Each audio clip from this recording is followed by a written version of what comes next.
everybody. It's Que Golazo time. I'm Luis Miguel Echegaray, and this is your weekend recap. We have Heath, Pearce, Jimmy Conrad, and Christina Unkel. We're going to break down all the action as well as all the dubious decisions from an official standpoint. And of course, I have to talk about my Villa today.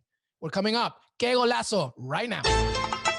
Hey, everybody. Welcome back to Que Golazo, our first ever weekend recap. We have my man Jimmy Conrad, and for the first time in the show, and definitely not the last time, another former United States men's national team star, a brother of the team, a brother of this family. And I know I'm just in an American sandwich today, guys. Heath, Pearce. Heath, welcome to the show. Welcome to the team, man. Thank you. Thanks for having me. I'm excited to get chatting and hopefully get into a little bit of an argument with Jimmy today.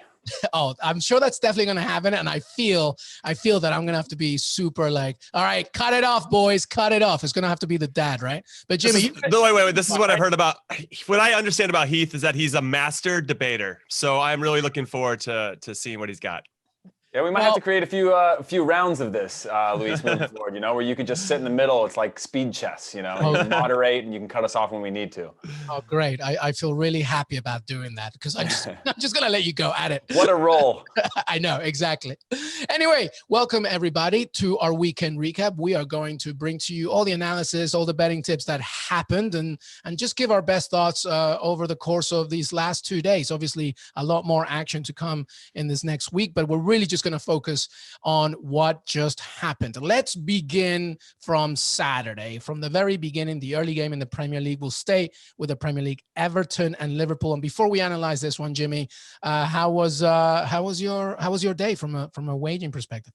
From a wagering analyst perspective, Luis, I absolutely smashed it. I had three. Your fingers already? I'm blowing my fingers. Me and William Hill are good friends here because I went on their site and found some good value for everybody. I thought there was going to be a draw, and VAR agreed with me in this one. It was plus 290. It was awesome. Got the 2-2 result there. I said Hamas was going to get an assist, plus 200. He got an assist. I said Dominic Calvert-Lewin would score anytime at plus 125. That happened. Feeling like an absolute champ right now, Luis. Feeling like a boss. Well, you are on a roll. Listen, when you win, we win. So I'm happy. All right. So I'll make sure I'll ask for that Venmo request later. All right. Let's talk about Everton, Liverpool. Sadio Mane opened the scoring really early on in this one, came 1-0. And then from that, Michael Keane equalized, and it was 1-0 all the way until the latter stages of that game when Mohamed Salah with a beautiful first time attempt to make it 2-1. DCL, as you mentioned, Michael Jordan, that one, and just his aerial ability is just unbelievable, tied it to 2-2. And of course, we're going to talk about so many things that happened during the game, but specifically at the very end, Sadio Mane got called for offside. I don't know what it was, his eyebrow, I guess. And then it was taken back. Jordan Henderson wasn't able to get that 3-2, and it ends 2-0. There was so much in this, but let's just begin, Heath, with you. What did you see? What did you think of this game? Just your key points. Well, the Mane thing is, we knew as you start to perfect this VAR thing, or assume you're going to perfect it, the margin of error is going to change and the scrutiny is going to change. It's never going to go away until we're all replaced by robots. It's never going to go away, and that's going to get smaller and smaller to millimeters upon millimeters on what's offside or onside. But really, for me, the most exciting thing is Everton, right? For the last decade, I have positive memories of a good Everton, of a European Everton. And now you're starting to see them come back and play an exciting style of play, take on a Liverpool. And yeah, there was controversy around the match, perhaps some red cards that should have been rolled out. But ultimately, it's an exciting side. And when you look across the table in the Premier League right now, I like where Everton is at, obviously sitting up above the table. But I like their chances for this season just because they actually have a quality team. Yeah, Jimmy, I mean, let's stick with that Everton point, right? I feel that Everton fans now can say it's a disappointment that they just came out with a point. I mean, granted, VAR and everything, but I think that their targets and objectives are that much higher. Yeah, I definitely want to get into a discussion with VAR, but with regard to Everton, what I really liked is that they were down twice in this game, and they found a way to come back and get something out of it. They didn't, maybe the Everton of the last few seasons wouldn't have found a way. They might have been, being upset with each other or just not having that spirit that it takes to get back into it. So I thought that showed a lot of character, and that's a testament to the players. that he brought in. I want to give a shout out. I don't think he's going to get a lot of love along the way. I just think he's the guy that does the dirty work, and he's kind of the glue of the team as Alon. I think he's very, very good. I thought that was a really smart pickup from Napoli. Ducare obviously is very good. Hamas is going to do his thing, and it's just elevated the whole experience, you know, and I'm excited for Everton. Like Heath I actually want to watch Everton. Like, you know, before you'd see like an Everton West Brom, you're like, oh man, do I want to waste 90 minutes of my life doing that? You know, but now if that happened, I'd be like, I'll turn on Everton. I kind of want to see what they're about. And it helps that I have a few of their guys in my fantasy team, but yeah, excited for Everton. And now with Liverpool suffering a significant injury to Virgil van Dijk, who's now slated to be out 7 to 8 months, maybe it's the blue team in Liverpool that's going to have a little bit more success than the red one this season. I think you led with a really good point there, Heath. How impactful, and I think the answer to this is how, you know, we know Virgil van Dijk now. The latest is he's going to have a knee surgery, and it's obviously so sad, not just for Liverpool fans, but just fans overall, to see such a dynamic center back to be out for so long. It came at the cost of a 2-footed foul from Everton keeper Jordan Pickford, which was not even reprimanded due to the fact that it was an offside call, so it wasn't really an active play. I mean, we're going to talk about what we think about that in general, but just how big is that loss for Liverpool? It's massive, right? This is, you know, if you look at Liverpool over the last couple of seasons and, you know, heavy metal football of Jurgen Klopp, you look at the attackers and you look at all the glory that comes there. But really, you know, to be able to take the risks that you have to have a back line that's stable, right? And we'll get to that also when we talk about Spurs in a little bit, about a stable back line. But when you lose Virgil van Dijk, he's the guy who's played the most matches. You know, it was a point when Jurgen Klopp said that he's played, he doesn't know how many matches, but he doesn't come off the field. He couldn't finish that match, which just shows you, kind of puts you in a position where he's thinking like, I don't know what to do now. This is my mainstay. This is right up the spine of the team. This is a leader in so many ways that it's going to be hugely impactful. And I just don't see how you can replace that with already injury-prone center backs that they have within the team, and really just the morale that they have, right? They're coming off of such a strong year that when you lose something like this so early, and everybody's speculating, could he come back by the end of the season or whatever? Like, you pretty much have to write him off for the rest of the year. So I think this is, and I don't think I even need to say this, the biggest sort of swing within this club in the last few years in terms of going from such a high to potentially such a low.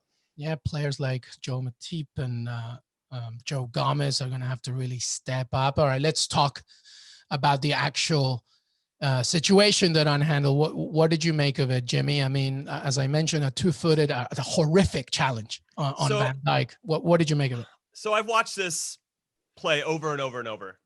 And obviously Van Dijk's looking at the ball. Fabinho plays it up over the top. Good run. You know, unfortunately, he's a little bit offsides. And Heath was a defender as well.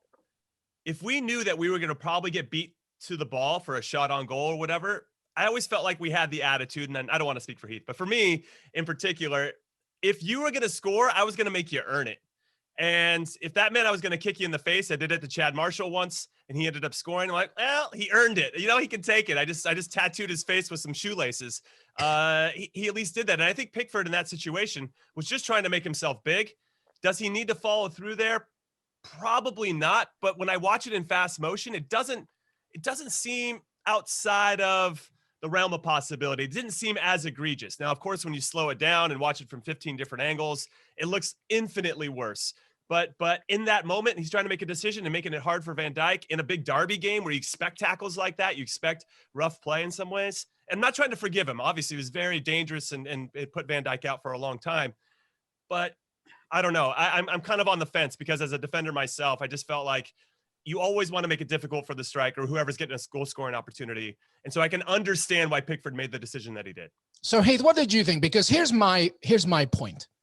There's nothing to what Jimmy's saying. Of course, you are doing anything possible to make sure that the opposition doesn't get an opportunity so that Jordan Pickford comes out, etc. He's like the other players offside, whatever. My issue is this. If we are now instilling something like VAR, or at least additional help to make sure that the main official, right, is able to now see, even after the fact, that, yeah, indeed, it was terrible, regardless whether it was offside, shouldn't he receive some kind of booking or alert or say, listen, this is big what just happened, regardless whether it was offside? Yeah, I totally agree. I think that's the value of instilling or implementing VAR the correct way. I do think he should be sent off, and I agree with Jimmy in the sense that so often I was sent off, and I believe it was my last MLS game. Let's erase that from our memory. I think it was my last ever MLS game, and I went out and just to be big, right?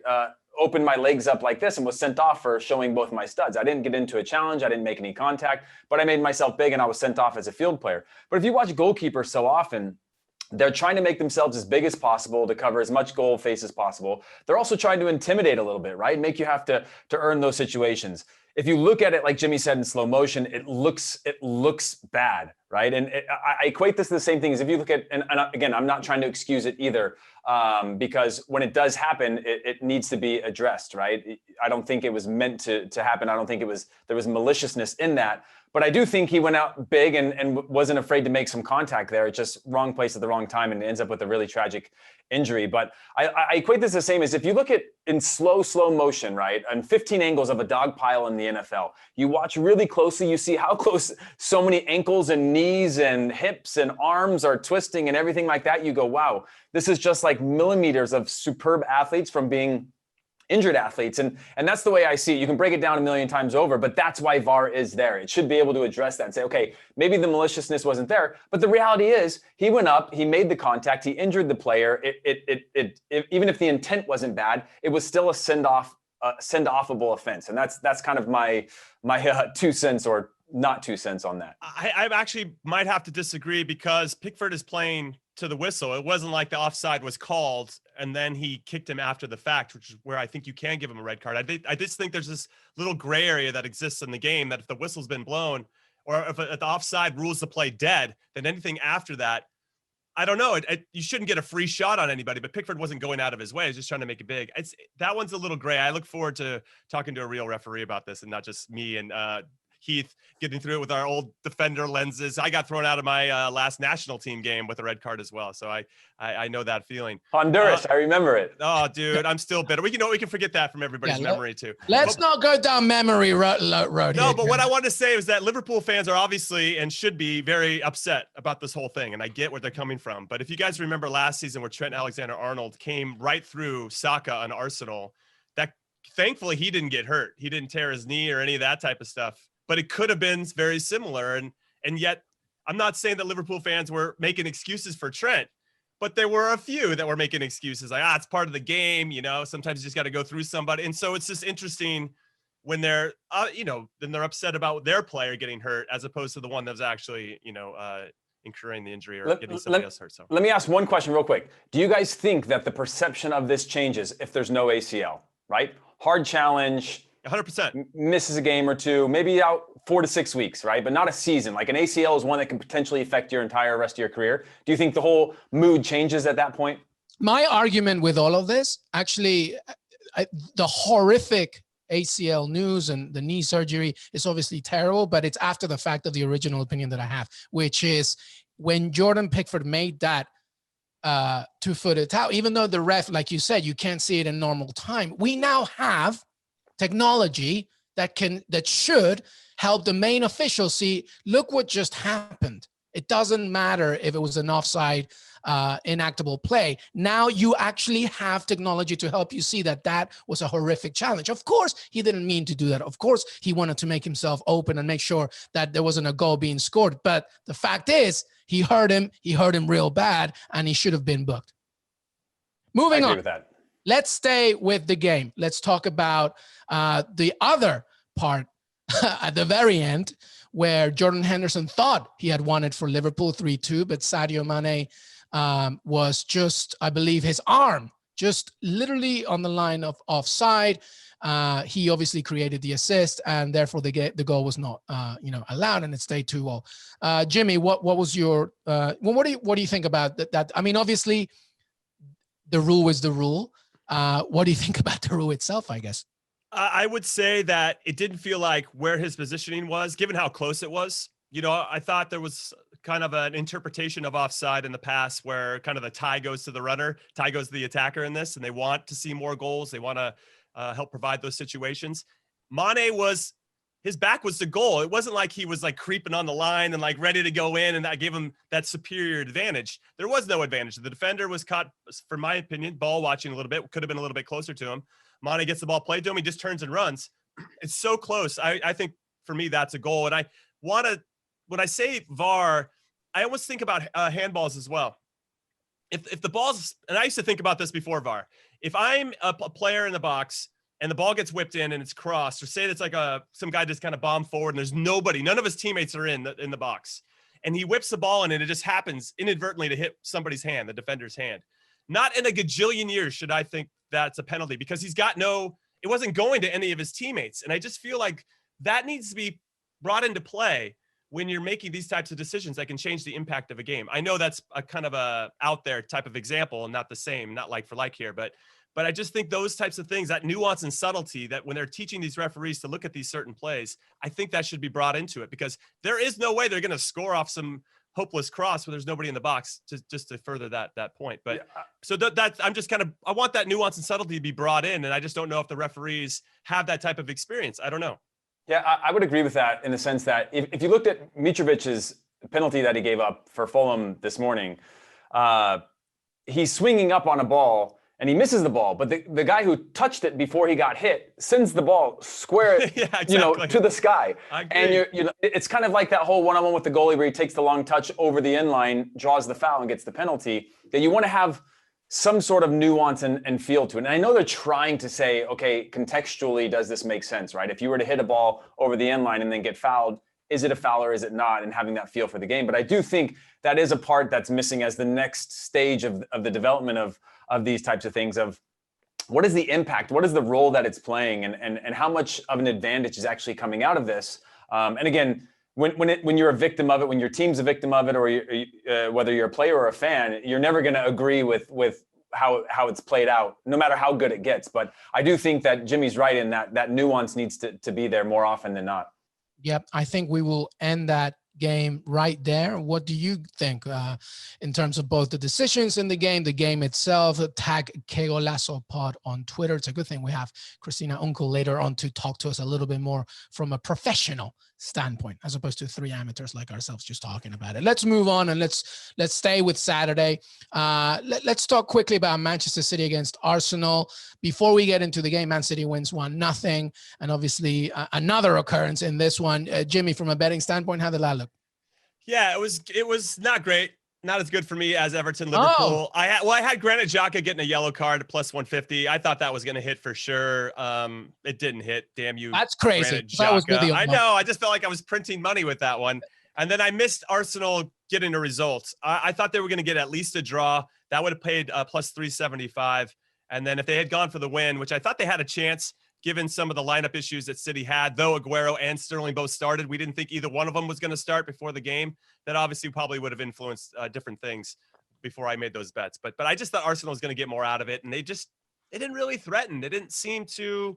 I don't know. I didn't really like Nicola Pepe up top in the false 9 spot. They had 3 wingers in their front line. I just thought they needed Lacazette. They needed more of a proper number 9 to maybe find that balance. And I respect Mikel Arteta. 1-0 loss to Man City is nothing to be ashamed about. Obviously, they had good team shape and all that. I know I'm jumping right into the analysis, but I wonder if he regrets that Nicola Pepe in the false 9 spot. Yeah, just to give a little bit more context before we ask what Heath thinks, the Man City, this performance, I think, really was about Man City just taking advantage of the fact that there was no bite in Arsenal. I think they were more focused on trying to being organized as opposed to trying being threatening. When you look at the stats, everything that you thought would tick the boxes from Man City's perspective happened, more possession, more attempts on goal, etc. Raheem Sterling, of course, doing his thing. And I think that this is when depth is a key thing in a situation. Heath, what did you make of the game? Yeah, look, I totally agree. I think that they were trying to be organized. For me, that's a great thing for Arsenal, right? Because they normally would have played wide open, probably gotten smashed against this team. But I was a little bit disappointed when Benj had this insider thought that Partey was going to get the start. I listened to it on your preview pod, and he didn't. He did make his debut, but yeah, you're right. It was more of an organizational structure on how they're going to play against Manchester City, which was a bit disappointing because it could have been a little more entertaining to see, and they definitely didn't have that bite that you mentioned. So, And again, for a Manchester City team right now, that would have been an opportune time for Arsenal, who are probably the best energy and vibe they've had in the last few seasons, a chance to at least get a point against a very, so-so Manchester City squad. So-so for their standards, that is. I think that once Partey comes into this lineup, it might help them be a little bit more adventurous, knowing that there's more of a rock in midfield. But let's talk about the major issue here, because we have a lot of games to talk about, but there was a big one. When a throw-in decision by assistant referee Sian Massey-Ellis was given against Man City. Sergio Aguero, who was closest to the call, thought it should have gone otherwise. And not only did he argue against the lineswoman, but he went and grabbed his arm around her, put her almost even wrapped around the neck and pulled it back. And it was when you watch it, it was more than uncomfortable. And, quite honestly, would he have done that if that was a man? And would there have been a booking? Because since 2016, the laws on touching a ref, on physically doing something egregious to a ref or a line's assistant, has been done and implemented. And this, honestly, Jimmy, was terrible to see. And as I'm reading right now, as of we're taping, there is no action that will be taken against Sergio Aguero. Pep Guardiola, after the game, said, he's one of the nicest people. That may be the case, but, an action speaks louder than a personality sometimes. And what we saw here was not exactly what we wanted to see. Jimmy, what do you think? No, when I was watching the game and I saw it, I actually was a little taken aback. I didn't believe what I saw. He shouldn't be touching the referee, male or female. That's just, it's really unacceptable for him to kind of approach it the way that it is. Like he's trying to convince her, like, hey, baby, I got your, I don't know if it's like that or not, but it just kind of gave off that vibe. And so I agree with you that it was uncomfortable. I think that the center referee missed an opportunity to set a precedent that you can't touch our referees. Female, male, doesn't matter. You cannot touch the referees. And there should have been, or I think there should be some kind of punishment. It doesn't have to be severe, but I think there has to be something to say, hey, listen, you can't touch the referees. That's it. This isn't it's not even a sex thing. It's just, you can't touch them. And I think that would hopefully go a long way towards setting precedent for how the rules that need to be enforced. Yeah, Heath, my biggest argument to this as well was when we were obviously this blew up on social media and I even posted about it and I shared my thoughts. Sometimes the reaction is but look how many times he's done it here and there and there. This is different. People need to know that, okay? Not just because, to Jimmy's point, whether you're a man or a woman and you're an assistant referee or a main official, you should never do that. But this is different because if you watch it, he's not just putting his arm on the arm of the assistant. He's literally, like you said, Jimmy, putting his hand around her neck and almost in a very disrespectful way from a male to a female perspective. It's bad. It's just bad, and it's not the same as any other situation. What are your thoughts? Yeah, I agree. I tried to go into it, when I see the hype of certain situations, I try to, and maybe it's just my mentality or always trying to take the other side of the start, and I just try to watch it. And the more I watched it, the more uncomfortable I became, the more slow I watched it, the more you see all the nuance of the arm around and a little bit of the squeeze that's shoulder and neck, and it's a little bit of a pull towards him, and all of these little things that you watch it over and over again. And you try to make sense of it, right? You try to say, okay, switch the woman with the man, and is it okay? Switch, and create these different scenarios in my head as I've tried to watch it to really formulate what I feel is an educated opinion on this. And it just never changed. It actually got worse and worse every time I watched it again in slow motion, new angles and things like that. It just needs to be, as Jimmy said, they need to set a precedent and then they need to follow through from there, right? So anytime this is, and not just in a situation like that because it's male, female, if it's approaching a ref and there's contact on the field with the central referee or a fourth official or things that happen in scuffles, that's where the follow through has to come so that it's not creating this divide on what's okay and what's not okay. And then the arguments start, right? It's a good chance to set a precedent, whether it's a suspension now or whether the referee did it during the game, and then move forward with that consistently from here on out, because it's just, that was super cringy and super awkward and uncomfortable. And I think there's a lot of situations that take place with the referees where the players, and as a former player, you get heated in the moment of certain things, but it doesn't make it acceptable. And I think, yeah, they need to follow through with that moving forward. And I want to make something very clear. Nobody's canceling Sergio Aguero in this show. Okay. That's not what this is about. This is just a conversation about what really should have happened and what he should think about in retrospect to the actions that happened over the weekend. I'm sure he's a great person. He just committed a big mistake and hopefully he can learn from it. Nobody's canceling anybody. So please don't add us, all right, about that, because it's not about that. It's about learning from your mistake. That, and it's simple professionalism. It's just being a professional.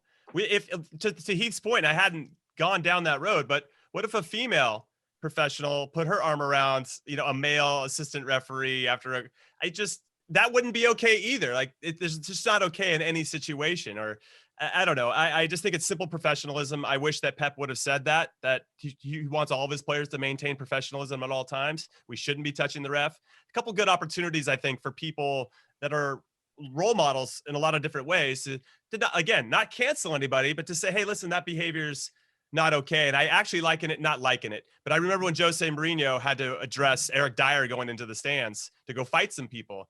You can sense in that, because it was just on that Amazon documentary, you can sense that he wants to protect his player. But then as he's walking out, he's like, but you can never do that. You know what I mean? And so I'm glad he actually said that part of it. And I wish that Pep would have said something similar. I wish the center referee would have actually yellow carded Sergio Aguero for behavior that's unacceptable. So it's just, we just have an expectation, a general expectation that Sergio Aguero and all the players that are professionals just maintain their professionalism in those situations. And luckily for us, we have Christina Unkel again to give us her thoughts, both from a professional perspective and just what she thought in general with that specific situation. Let's move on. A lot more games. We'll stick with the Premier League. Let's do this. Let's stay in the day of Saturday, because and you can double up if you want, because I also want your opinion on American talent right now and what they did in the weekend. But Chelsea Southampton, Christian Pulisic returns. He starts. He looked good. I mean, but this was really about Timo Werner and just his ridiculous talent. But Chelsea did not look that specifically convincing. What did you make of it, Heath? Looking at this game, Chelsea Southampton. Yeah, well, first of all, I was glad that Pulisic is back. I think that's a huge thing, not just for Pulisic and American or U.S. sports fans or U.S. national team fans, but just for Chelsea in general. He's when he's on his game, he's the best attacker they have. And obviously now we're seeing Kai Havertz, Timo Werner. But this was all about those three former German players from Germany. But Timo Werner finally breaking the deadlock and getting his first goals. But they were incredible goals, right? Incredible runs. If you saw, actually, I'm not going to go back to this, but when Timo Werner goes over that goalkeeper to make himself big, he definitely gets his body open. But yeah, Timo Werner really showed up today. Christian Pulisic set up a goal kind of on the dribble and put in a nice little through ball that led to a goal. So overall, I think in the attack, they're young, they're exciting, but again, not that convincing on the other side. Yeah, Jimmy. Yeah, so what I would say about Timo Werner, I really like the second goal. I know it was just Jorginho playing the ball up over the top, but there is some rapport there. There's some nuance. There's some understanding that, hey, if you get the ball in the situation and I'm in 1v1, just put it over the top and see what happens. And Timo Werner did very well, obviously, to hold off the defender, pop it over the goalkeeper and head it in. I think his movement off the back line is excellent. You can sense that his teammates are getting used to him as well. It's good to see Kai Havertz get on the score sheet. But with regard to the game overall, Chelsea, again, just shoots themselves in the foot. Kai Havertz gives up a bad ball in the middle of midfield 2 minutes before halftime. You can never give up a goal the first 5 or last 5 minutes of any half. That is like a coaching thing you have to know. If you guys are taking your coaching licenses, you have to know that. That is one thing you always have to tell your I'm taking mine, Jimmy. I'm taking mine, and I wrote that down. So good. Yes, good. Thank you, Heath. So you can never do that. And it just changes your halftime talk and how you're going to approach the second half. The second goal, Kurt Zuma's a bad back pass. Kepa's all over the place. You might as well turn on the circus music when that one's happening. And I feel like you can do that once a game with regard to Chelsea's defending. And then when they finally get the lead again and establish themselves, they give up a set piece, and it's every which way you can give up a bad goal. They did. And until they can eliminate in that part of it, I don't even blame Kepa. And I know Kepa, their goalkeeper, gets a lot of heat. Maybe the second one he could have done a little bit better. I know Heath wants to jump in and talk about that because I did a Coach Jimmy and put it on my social media and talked about it and really hammered Kurt Zouma. But until they eliminate and get a better mentality that they need to have guys that make plays in meaningful parts of the game, you have to take that responsibility and say, I'm going to make a play no matter what. It's going to be hard for them to win any kind of trophies of significance. And until they can get that going, I think Thiago Silva will help. He wasn't out there, but that type of guy that's won some things will really help a very young team. Yeah, Heath, just, when I'm looking at the table, obviously we know, they've already scored 13 goals in the league. We know they can score. We know the offensive firepower. I think the ongoing issue with Frank Lampard that I've seen for a while now, and I actually saw it when he was managing Derby, is that there is a lack of understanding once they lose the ball in the final third, and defensive transition is a big issue for them. So they've conceded 9 goals in the Premier League. It's not the highest statistic, but it's pretty high for a team that's trying to not just be in the top 4, but maybe even win it. And I think that that's going to be a problem that's not going to go away, especially now when the games are coming thicker and faster with the Champions League, et cetera. What do you think? Final thoughts on Chelsea, Southampton?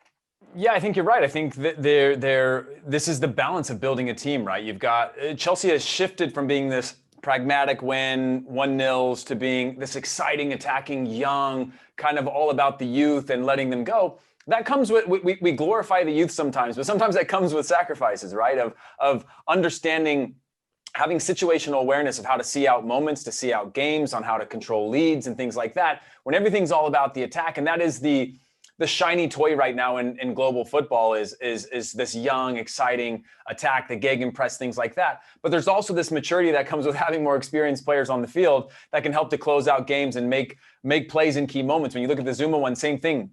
The reactions were poor, and Jimmy knows this. When you lose the ball transitionally, or you're playing out, trying to play out a result, you play pessimistically. You assume that every pass is a bad pass. You assume that every ball is going to get in behind your back line. You assume all of these things so that you're constantly on the go, trying to make plays and make plays and make plays, as opposed to thinking that everything's just going to be fine. Yeah, absolutely. Let's get some quick thoughts from you, Jimmy, just very quickly, betting tips and even a little analysis, and then we'll carry on. But Newcastle, Manchester United, such a weird game, I thought. Obviously, United with that 4-1, everything basically happened in the last moments. Some quick thoughts from you. Yeah, there was some good value there for Newcastle to get a result. And given that Manchester United were coming in off their 6-1 loss to Spurs, it looked like a good flyer to put out there. Obviously, what I really liked about Manchester United, they gave up the early goal, an own goal 2 minutes into the game. You'd think, given how they are and how they're feeling about themselves, they would have put their head down, but they kept fighting, they kept pushing, and they ended up scoring some very good goals there in the last 10 minutes. Bruno Fernandes was fantastic. And what I want to say about this game in particular is that when Juan Mata's in the team, they're different in midfield. The way he combines with Bruno Fernandes, he had a great goal in the first half that got called back. Just the way that they're looking for each other. And then in that last goal that Bruno Fernandes scored, actually was the one that unlocked it, made it 2-1. It starts with Van de Beek. Van de Beek plays it into Fernandes, and then it ends up at Mata, who plays in Rashford, who then leads it to Bruno Fernandes, who puts it top corner. It's Beautiful such goal. A great goal. But I want those guys on the field. If I'm a Manchester United supporter, I want that combination of midfielders. I think there's still a place to find Pogba in the lineup somewhere, but you got to have some guys that like sit down and kind of see the game the same way. And I really think that Fernandes and Mata and Van de Beek are those guys. And then you can kind of add the pieces around them. And I really feel like you'd have a nice, well-oiled midfield, which is what they need. Now, defensively, I don't know how that's going to work so much, but going forward in transition, they would be A+. It was a good result, taking in mind as well that Newcastle actually took the lead 1-0, and then it ended 4-1. Let's stay in the Premier League, and now we're talking about Sunday. We promised we're going to go into Europe, but just these 2 quick games. First of all, Tottenham, West Ham. Here comes Tottenham, full-on steam train, 3-0 in the first half. Harry Riquelme Kane, he's not just a striker anymore. He's like finding Heung-min Son every single opportunity. Son scores in 45 seconds. You think this is just going to be a 6-0 win or a 6-1 win, just like when they did against Manchester United. But then the term so Spursy is just so true sometimes. Heath, it ends 3-0. Manuel Slam Lanzini with an absolute Puskás-worthy goal right in the moment. What a hit. 3-0. I mean, what a game. Incredible game. And I always go back to this thing when I used to play Madden when I was a kid, and John Madden, when he was actually the commentator on, maybe he still is, I haven't played it in a decade, but when I used to play the video game, he used to say if it hits your fingers, you should be able to catch it, right? That was always the thing. And when I see a goalkeeper get a hand on it, you're like, or even a finger on it, you're like, man, could you have actually just pushed that forward and made a play? Incredible goal. But you're right in the sense that when you watch Son's first finish, The defender's 2-3 yards off of him. He curls it in, not even deep into the back post. And you're like, is this a friendly match? It just had that sort of vibe to it of like, they're going to get beat bad. Which is, again, you go back to Mourinho's style of play, and now he's got this super exciting attack. And, the one thing that he usually does is solidify that back line right up the spine, knows exactly how to get in and out of these results. But how do you now, when you have Son and Kane and now Bale, and two of which are on record pace to break every goal and assist record in the Premier League right now? I know it's early, so nobody kill me for that. But in that kind of form, like, you're going to have to start sacrificing some of that if you want to have more two-way players on the field, players that will, again, get into good positions to be able to see out results. I know it was 3-0 at the 78th minute or whenever the first goal was to go 3-3, but it's completely unacceptable to go up 3-0 against anybody in the world, no matter what team you are, and at least not come out with 3 points. Jimmy, the mic is yours. I got to jump in because I agree with what Heath is saying. There is going to have to be maybe a better balance of the players that Mourinho had in. I think the guys that started were excellent. It's the subs that came in and didn't do it for me. I thought Gareth Bale in particular, it wasn't sharp, and that was to be expected. He had one good goal scoring opportunity. Maybe Bale, when he's super fit and sharp, he definitely buries that. Okay, that's fine. He's still up top. Lucas Moura comes in, right? You bring him in to like keep the ball and hold the game and kill it off or whatever. He gets beat ball watching, which leads to the guy that crosses it, which leads to Sanchez heading in the own goal, which is obviously unlucky, but it's 3-2. You can sense the belief that West Ham has. And then Harry Winks.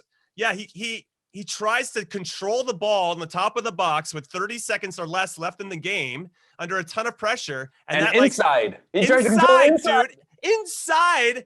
And then it lays like perfectly for Lanzini, who, as you said, slams it into the top corner. Yes, I have issues with all of that. Now, I watched Mourinho's press conference afterwards when he was right on the field and he was talking. He mentioned something that I noticed. There was a really cheap foul. It was 3-0. And Moussa Sissoko fouls somebody on the sideline that he didn't need to foul. It was just kind of a rush of blood to the head.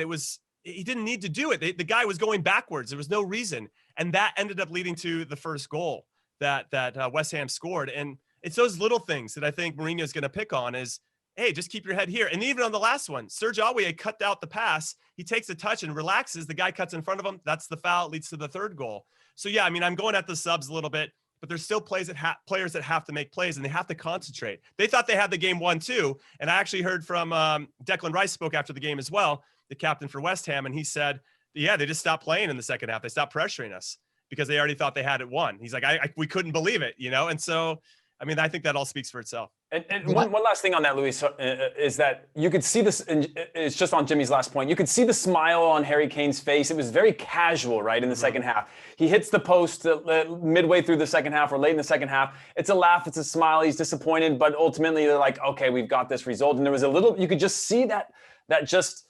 arrogance. Yeah, that arrogance. That that 3-0 is almost impossible to come back from, and they got punished by a few things of bad luck, and then a moment of brilliance. Well, as I'm reading multiple headlines, I keep seeing lack of ruthlessness overall, and I think that's a major point. And actually, Tottenham now drawn 1, lost 2, have failed to win any of their opening 3 home games of a Premier League season for just the 4th time, conceding stoppage time equalizers in each of their last 2. So the term "so Spursy" is just, I'm sorry, it's a cliche, Tottenham fans, but it's really not.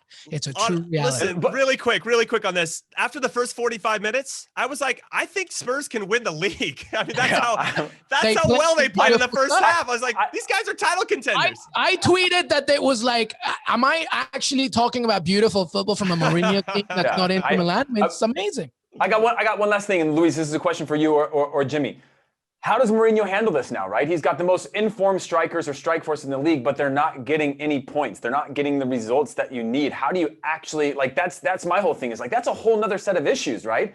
How are you going to tell these guys that are playing the top of their game that something's got to change? Yeah, I don't want to stick too much in this game, but I'll tell you one thing. When I was reviewing All or Nothing, right? The Tottenham latest documentary with Amazon Prime. Something that Mourinho himself said to his team, and it's so true. He said, you guys are all so nice. You're the nicest people, and that's your problem. You're not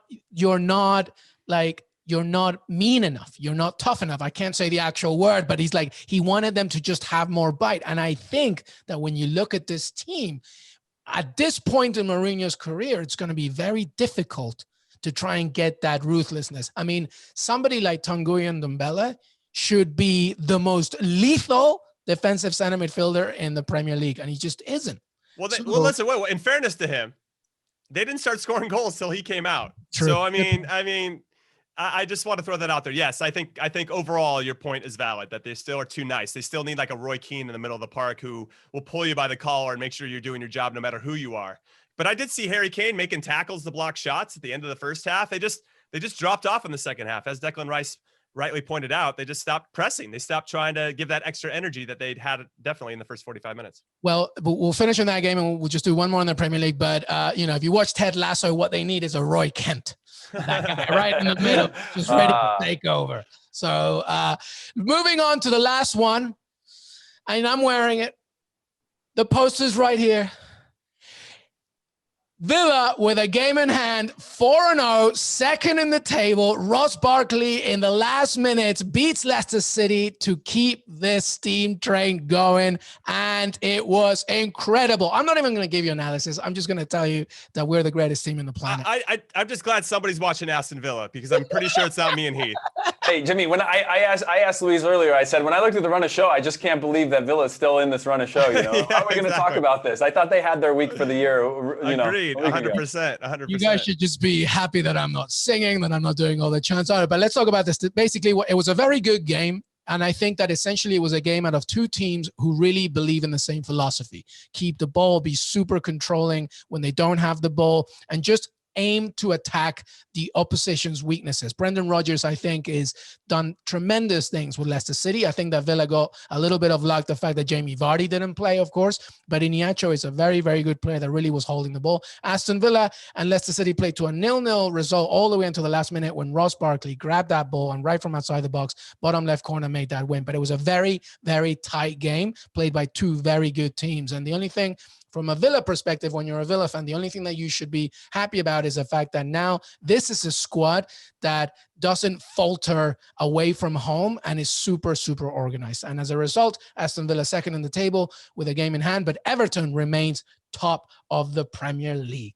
What I'll say really quick, just to give a little fist bump and high five to Aston Villa. What I really like is that they seem to take pride in their defending. Like, it matters to them to get a clean sheet. And everybody's flying around to make sure that they're doing their job so that they kind of adhere to this. And they take a big source of pride. As you mentioned Mourinho, he wants the same with Spurs. They hadn't had a clean sheet yet. And you could see Mourinho was disappointed when they gave up that first goal because it was preventable. And those top teams, Arsenal, Chelsea, they need to kind of, whether you're Pulisic or Werner, it doesn't matter. Like, the defending starts at the top and works its way down. Everybody's got to buy in. And I think a lot of the top teams could take notes from what Aston Villa is doing, because I really like their team shape and I really like their spirit when it comes to defending. Well, as two defenders right now, you should know that last season Aston Villa didn't even manage to get one clean sheet away from home. They have now 3 in total in entire season, and they've only conceded 2 goals, which is the best in the league. So there's a lot to be said for Jimmy's point. Welcome back. Thank you for being patient non-Premier League followers, because there's still a lot of action that happened outside of England, and we'll stick with, a major topic that we had this weekend, which was the Milan Derby. And Zlatan Ibrahimovic beats COVID, comes back to the team, scores a brace, helps AC Milan beat Inter Milan as the away team for the first time in nearly a decade. A tremendous victory, but just amazing. We talked about some people that we don't think they're human. Zlatan Ibrahimovic is he's going to be like 40% transformer. And AC Milan wins this one. Lukaku did have a good attempt at the very end of this game to maybe equalize and nick a point, but it stays 2-1. Jimmy, betting tips, anything that you win, and then you can go straight into analysis, and then we'll go to Heath. All right, let's do it. So, yes, I know that Zlatan Ibrahimovic loves scoring in big goals, so I thought good value for him on William Hill was plus 105 to score anytime, and he did that. He scored twice, so I thought that was printing some money for you guys and hopefully stacking your 401k with some good dough. And then I had Lukaku scoring anytime, too, at plus 110. Both of those guys are on fire. They live for the big moment. Lukaku continues to get better and better with each passing season, so I thought those were good. I did miss, however, the over 2.5 goals and Inter winning at plus 220. I thought Inter was going to do the business. I thought they were a little bit more steady. I liked how they were set up, though their back three had a lot to be desired. A couple guys were missing due to injury or COVID. However, I did say for people that were listening, if Milan was in your heart and you had them, I said going the over and them winning was plus 380. I thought that was tremendous value, and they ended up doing it. So if you went that way, congratulations. I wish you well with regard to how you're going to be spending that. Please invite me and Luis and Heath out somewhere, get some drinks together. That would be a lot of fun. Now, with regard to this in particular, I just thought in the back three, D'Ambrosio was struggling a little bit. He couldn't really handle Leao, who ended up setting up the second goal for Zlatan. Kolarov, what the hell is he doing for the penalty kick on the first one? Zlatan makes a good run off the shoulder of De Vrij to kind of create the passing lane and get in. Zlatan's not going to pull away from anyone. So even Kolarov, who's like older than Heath and I combined, right? So Kolarov comes back in, and he's there. He's defending him straight up, and somehow, for some unknown reason, for a guy that is that experienced, he should never leave his feet in that situation. He does. He kicks Zlatan. You got to call the penalty at that point, and that really just kind of set the tone, and I think gave Milan a lot of belief. Have Inter scored first, I think we would have been talking about a much different result. But fair play to Milan. They showed a lot of heart. I thought Inter had more than enough opportunities to get a draw. At the very least, Lukaku had a couple of chances amongst others, and it's unfortunate that maybe they didn't get out of it with the 2-2. But fair play to Milan. I thought that they had a lot of great team spirit. Zlatan has definitely injected that team with a lot of confidence and swagger, which is something that I think that they lacked in the previous seasons. And they're fun to watch too. That's a pretty cool team. And I think that's going to be it's going to be nice to see who kind of steps up and really wants to challenge Juve this season. Heath? Yeah, look, I think, and maybe this is a lazy take, but I look back when we talked earlier in the episode about Everton being exciting to watch again. I say the same thing about both Milan and Inter being exciting to watch again, right? For so long, there was this looming pressure over AC Milan around Donnarumma and financial fair play and, having to make Champions League and all these things. And now we're actually seeing two really well-built squads that are entertaining to watch. And so, when normally in the last few seasons, I probably wouldn't have watched the Milano Derby, but these are two teams now that are exciting. And Zlatan, same thing, getting 2 goals. And if there's two people that I wouldn't want to fight in the street, it's Kolarov and Zlatan. But Jimmy's right in the fact that he goes down there. I think he was trying to block a little bit of perhaps that if he was going to backheel it or roll it back on the overlapping run at top of the box. But just a guy of that experience should never kind of clip somebody there or swing his leg into that. And then obviously Zlatan hits the goalkeeper off the penalty, but is able to finish it. And again,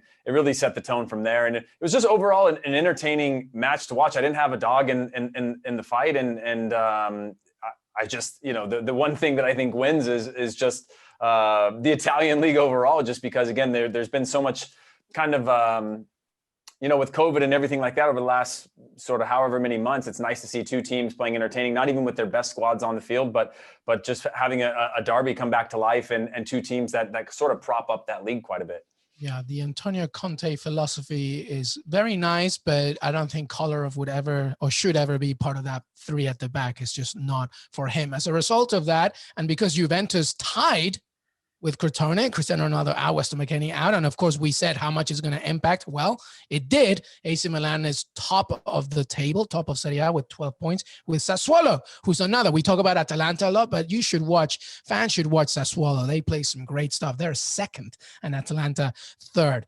Moving to Spain now in La Liga.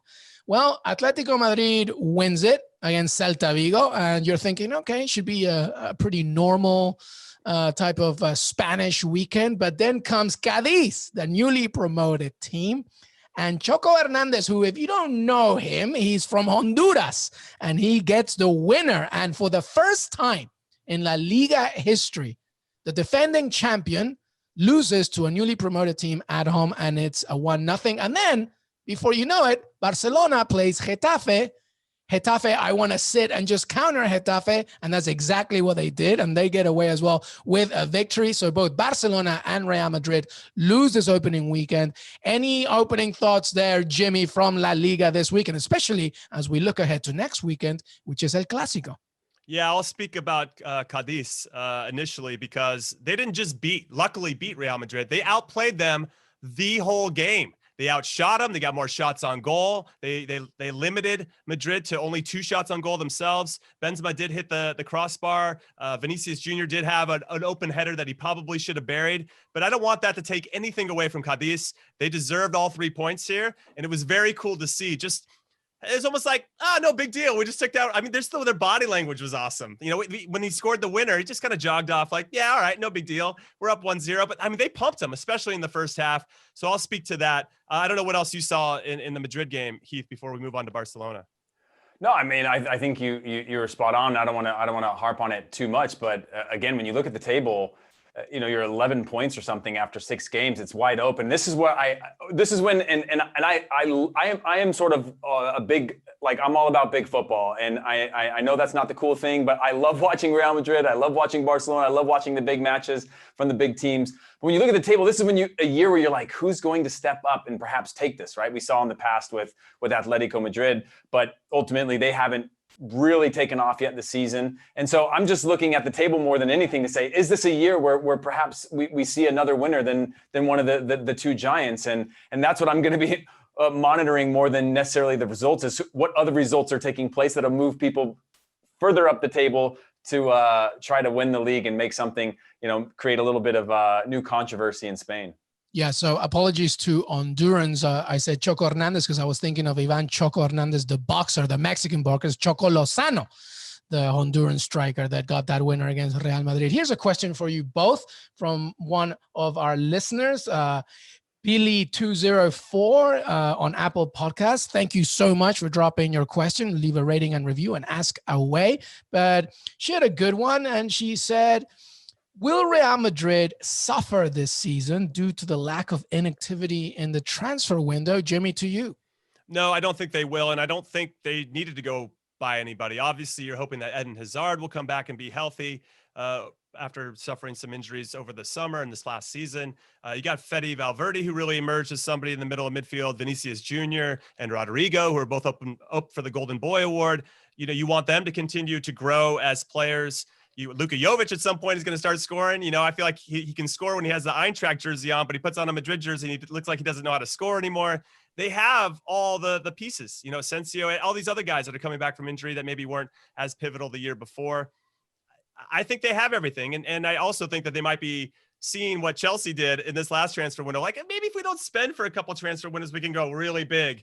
And I really think they have eyes on Mbappe, amongst others, maybe even Neymar to a certain extent. And I think they have to kind of keep, if they're a squirrel, right? They're trying to keep all their acorns for the next, you know, hibernation, because I think they're going to spend big when the next window opens up next summer. That is. What do you think, Heath? I mean, you know, you take away Sergio Ramos from this lineup. I know that there's so much talent, but you take away Sergio Ramos from this lineup if something happens to it, or even Rafael Varane, and, you know, it gets a little worrying at the back. Not alarming, not, you know, there's people to cover, but it gets a little worrying. What do you think about Real Madrid and the lack of, you know, activity this summer? Yeah, it's a team that's won things before, you know.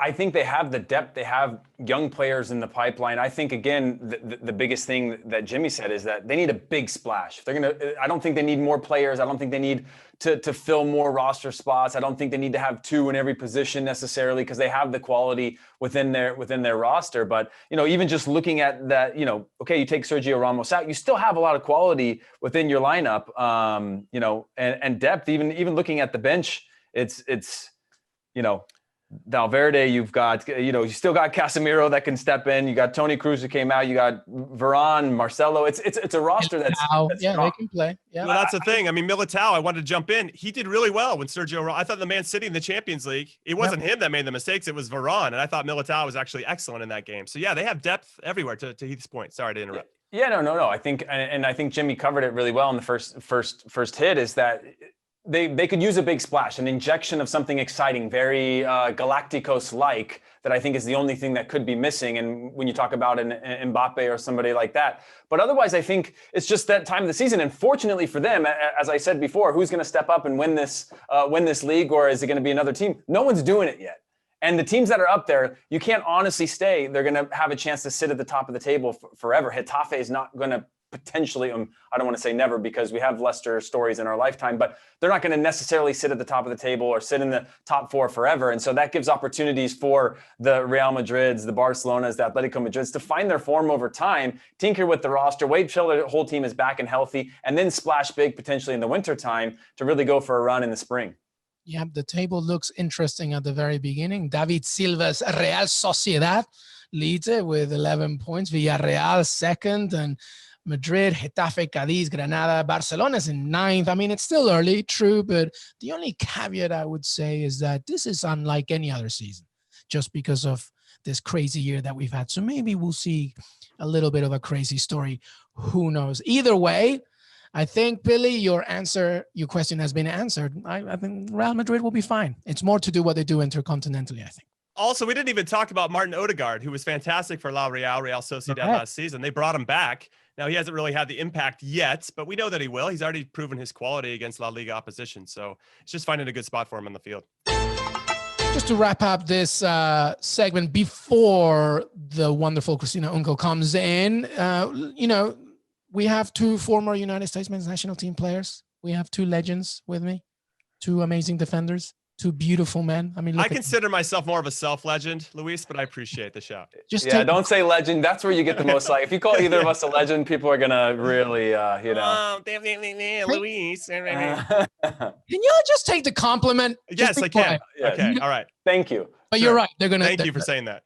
But if you want to tweet, you can tweet at them and say that. All right, let's talk about the last final story from this weekend. Was there a specific, so much American talent, male American talent, just going absolutely crazy in terms of playing in big clubs?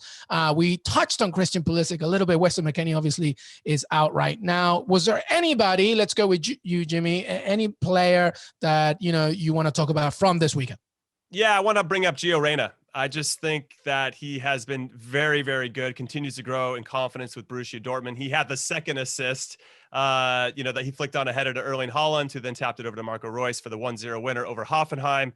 They look very good. Dortmund continuing to blood younger players in a really meaningful way. And not only do I want to give a shout out to Reyna for how he's playing, because when he gets the ball, he drives at people. He's always looking to play forward. He's finding those pockets of space between the lines. And then he's trying to play positively. I just think it helps that he's playing with maybe one of the top players of this generation. In Erling Haaland, top strikers, let's say. I don't want to go too hard on him yet. Obviously, he's still got a lot to prove, but he's proven a lot so far. And I just think having that partnership is only going to get more eyeballs on Gio Reyna. And I think that's a good thing because I think he's going to prove his worth over these next few seasons. And I expect him to make a big move to a big club. Not to say that Dortmund isn't, but to one of the super clubs, one of the top clubs that Heath likes to watch. Could he be better than his dad? Absolutely. Yeah, 100%. Look, the difference is you probably would have seen Claudio Reyna go there in his mid-20s, late 20s to a Dortmund, right? Gio's 17. That's the difference of the conversation now. No one's saying, hey, he's 17. He should, he'll figure out how to finish. When he misses chances in the box as a 17-year-old that could put games away, people are talking about it as if he should finish it because they know he has the quality. It's not about in time. It's now, and he's 17 years old. Yeah, it's unbelievable the fact that he's 17 years old and he's just playing like he's been playing for 10 years. Heath, who's anybody that you want to bring up? I would say Sergio Dest, first American to ever play in the first team or debut in the league for Barcelona. And again, another guy that I think he's 19 years old, and that quality and that generation of players, he's not even 20. He's thrown into La Liga and a team and is going through the growing pains right now, right? Doesn't get the result, and he's going to get a run of games because of some injuries. And I think that's exciting for him. His stats were okay, and he had an okay game, but he had an okay game at Barcelona, which is the thing I'm most excited about. And then the one other thing is Ethan Horvath looks like he's going to be starting this week in the Champions League, which I think is an exciting thing. He'll get a run of games, which I think can only help kind of strengthen the experience and pool for the U.S. national team. Yeah. I also want to add with Sergio Dest that he played out of position. I mean, he came as a right back and they played him at left back.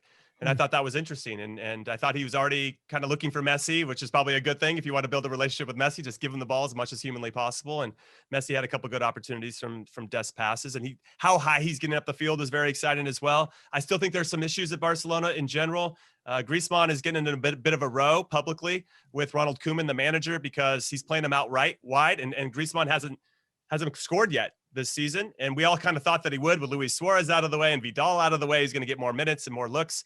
But then he goes and plays for France with his national team in the false 9 spot up top, and he scores. And so Griezmann was like, it's just nice to play for a manager that puts me in my best position. Dude, the guy said that.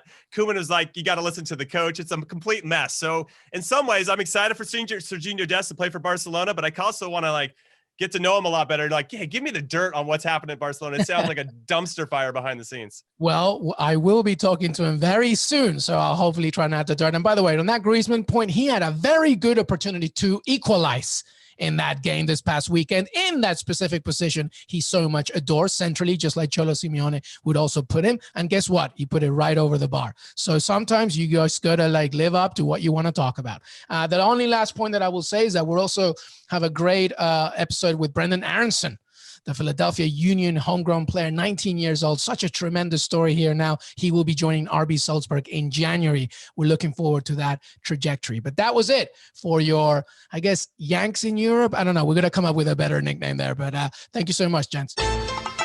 Welcome back, everybody, and thank you for staying with us. This is usually our longer episode because there's so much to talk about, but we've added a bonus for you. We're so happy to welcome CBS insider, an expert, a referee.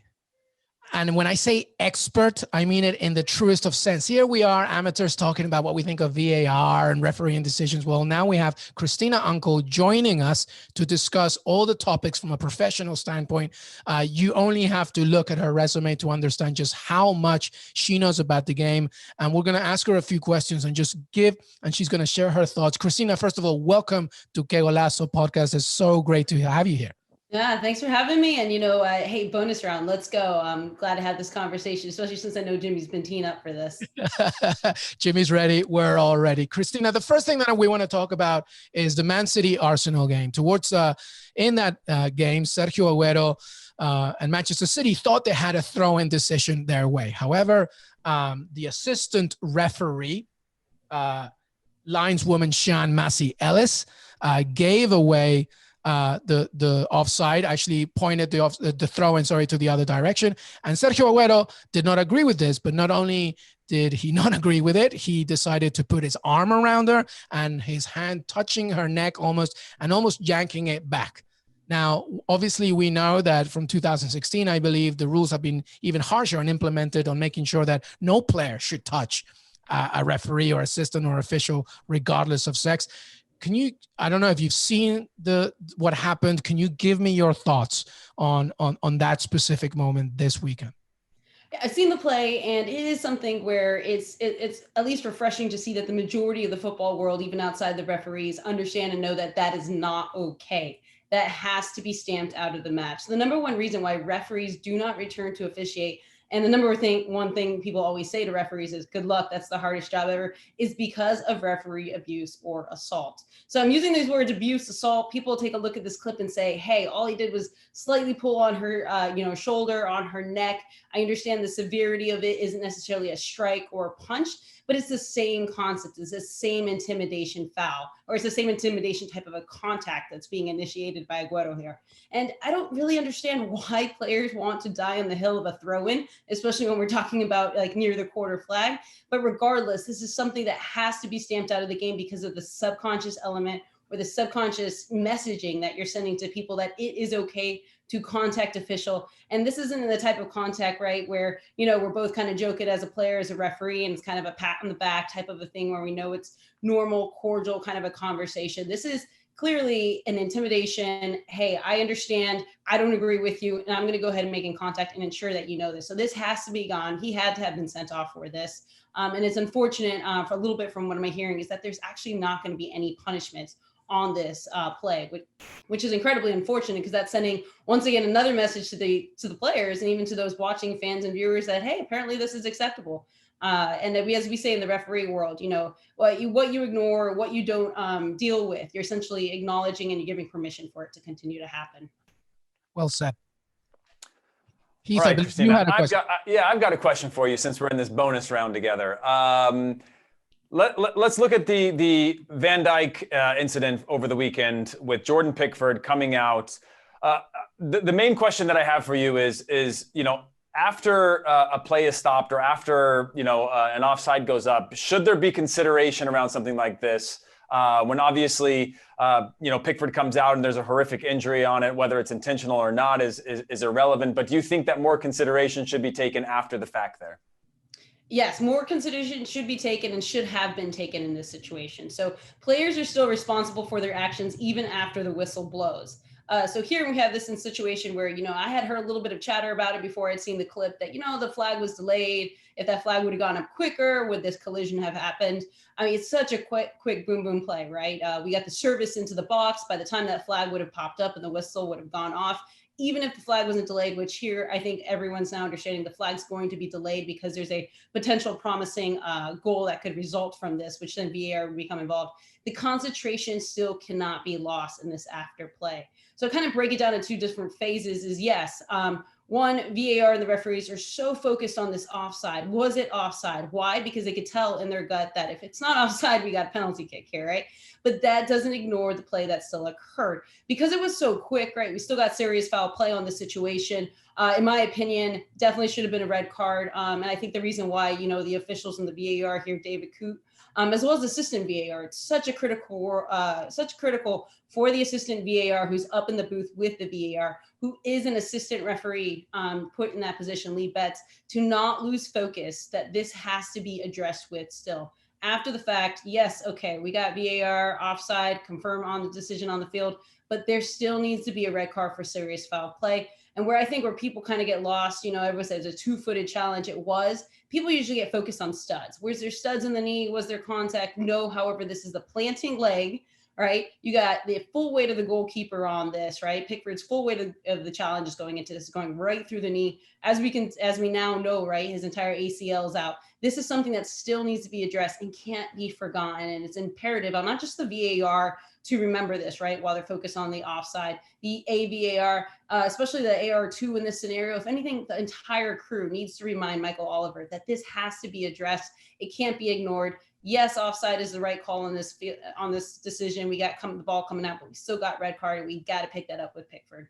I'm 2 for 2 right now. I'm 2 for 2. Just you so are quiet. 2 for 2. No, you're right. I wanted to, before I give you my example in Sadio Mane's play, which ended up getting nullified, whose responsibility is that then? Who is it the center referee who's got to make that call? Is it the VAR, the assistant? Who's in charge of, what's the hierarchy with regard to, hey, we really need to address this, and who takes the responsibility and accountability to say that was a red card? Great question, Jimmy. The entire team. So ultimately, it always rests, and we always say that no matter what, something goes wrong, even if it's an offside call that's missed. I, as a referee, always say, ultimately, that's my fault because I have the whistle. I'm in charge of this match, and I need to ensure that we don't forget this in every way, shape, and form. But when it comes down to this is a team failed effort, unfortunately, right? You have your fourth official, right, who's probably dealing with the coaches who are a little bit ecstatic, but at the same time, they're kind of sitting there waiting and, holding their breath. Is this offside going to be called? Is it not going to be called? That kind of a deal. But you have to have that input, be able to feel that, see that. The assistant referee, the AR2 can help out with this. This isn't something that was an angle issue, right? Only one or two people on this team could have actually effectively have seen this. Everyone would have been able to see this. Everyone on the field would have been able to see and feel this, and the VAR and AVR have to do. One other thing that, is incredibly important going through as a VAR and AVR, and hey, it's happened to me too, is sometimes we forget what we call checking the APP, which leads up to the offside, but even after the fact. And so those are one of the communications that your assistant referee on that side sees his challenge, knows that it's rough, right? Already has the offside flag popping up and is also communicating that information. Not only do I have offside guys, I also have serious foul play, or hey, even if they don't know exactly what it is, take a look on that play by Pickford. That did not look good. Those little cues, those little hints, that VAR has time to take a look. Trust me, everybody on that field wants that VAR to take a look and provide that recommendation. Ultimately, It falls on the head of the referee, Michael Oliver, though. I've got 15 follow-ups to this, but just one more, Luis, before I get to my example. Oh man, I have to. You gotta let me have it. I feel like I'm speaking for the audience. You can't put me and Jimmy on the same episode. We talk too much. Speaking for the audience here, I think they want to know this. What happens to the referees now? Do they get reprimanded for that, for not calling that? Because I'm sure Liverpool's calling like, what's the deal? We just lost one of our best players for the rest of the season. I mean, what's the kind of punishment that referees maybe suffer behind the scenes that maybe us commoners don't know to help them get better at their craft?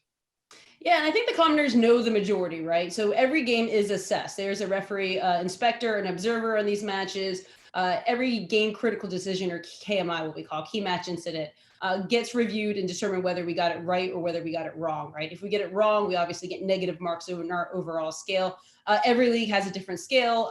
What qualifies is not, and just for kind of in a nutshell, KMI is anything that can change the outcome of the match, right? Here, red card scenarios, obviously, penalty kick situations, nothing like, in a sense, not necessarily a simple foul in the middle of the field, but those that can affect the outcome of the game.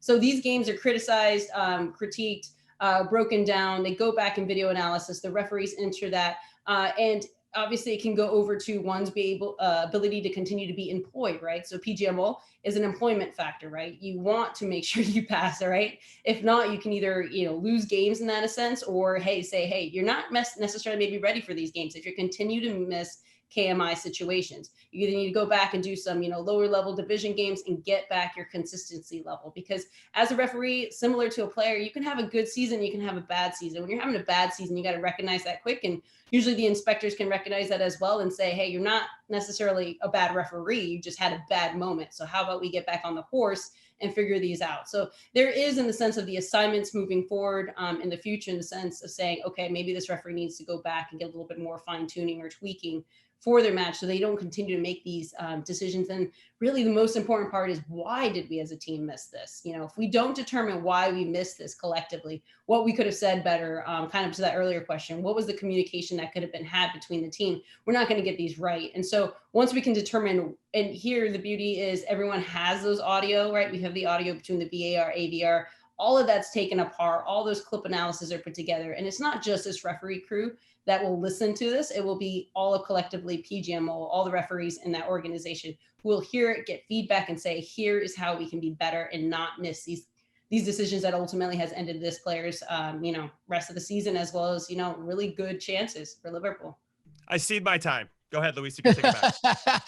Very well said, Christina Unkel. We were going to ask you one more, but you know what? I think we'll do better than that. We will bring you back for another episode so you can really break it down, because I'm telling you that the other question we had, which is obviously about offside decisions, it's just going to keep on coming every single weekend, and we're just going to keep complaining about it. Christina Unkel, CBS HQ, CBS Sports Insider, UEFA Champions League and Europa analyst, and complete expert on both, as well as she was an analyst for the 2019 World Cup. We're just so happy to have you. Can you come back? And I promise I won't have Jimmy next time to just keep talking. Of course, no, definitely have me. Love this. The reason I'm doing this is for this open dialogue. It's over time that we had this open dialogue between the referees and the rest of the football world. Christina Unkel, thank you so much. And I think Jimmy will come back. I hope he does. Thank you so much for being with us. Hey, everybody. I want to thank Jimmy, Conrad, Heath, Pearce, Christina Unkel for joining us today. It was a fantastic episode. Make sure that you follow Golazo Pod on Twitter to stay updated with all the episodes that are coming up, as well as leaving a rating and review on Apple Podcasts. And we will see you very, very soon, because guess what? The Champions League is back. See you next time.